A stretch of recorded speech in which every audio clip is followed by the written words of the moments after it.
ಶಿವಮೊಗ್ಗದ ಮೈದೊಳಲು ಗ್ರಾಮದಲ್ಲಿ ಕಾರಣಿಕ ವಾಕ್ಯ ಜರುಗಿರುವಂಥದ್ದು. ಶಿವನ ತುರುಬಿಗೆ ಪಂಜರದ ಗಿಳಿ ಹಾರಿತು ಎಚ್ಚರ ಅಂತ ಹನುಮಂತ ದೇವರ ಕಾರಣಿಕದಲ್ಲಿ ಎಚ್ಚರಿಕೆ ಸಂದೇಶವನ್ನು ರವಾನಿಸಲಾಗಿದೆ. ಶಿವಮೊಗ್ಗದ ಭದ್ರಾವತಿ ತಾಲೂಕಿನ ಮೈದೊಳಲು ಗ್ರಾಮದಲ್ಲಿ ನಡೆದಿರುವಂತಹ ಕಾರಣಿಕೋತ್ಸವ ಇನ್ನು ಪ್ರತಿ ವರ್ಷ ನಡೆಯುವಂತಹ ಹನುಮಂತ ದೇವರ ಕಾರಣಿಕೋತ್ಸವ ಇದು. ಪಿಳ್ಳೆಮಟ್ಟಿ ಗುಡ್ಡದಲ್ಲಿ ಎತ್ತರದ ಕಂಬವೇರಿ ಕಾರಣಿಕ ನುಡಿಯುವಂಥದ್ದು ಗಣಮತ.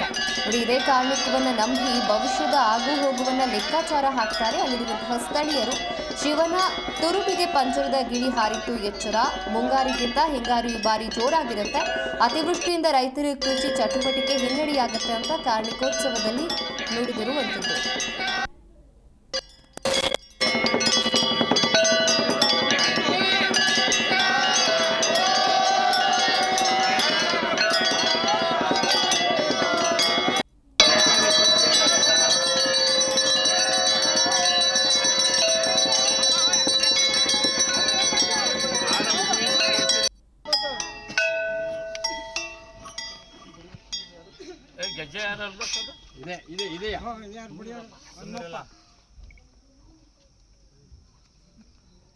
ಶಿವನ ತುರುಬಿಗೆ ಪಂಜರದ ಗಿಳಿ ಹಾರಿತು ಎಚ್ಚರ.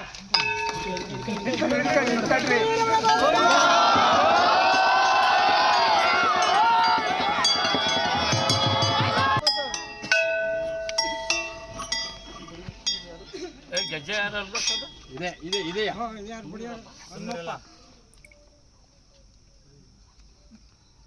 ಶಿವನ ತುರುಬಿಗೆ ಪಂಜರದ ಗಿಳಿ ಹಾರಿತು ಎಚ್ಚರ.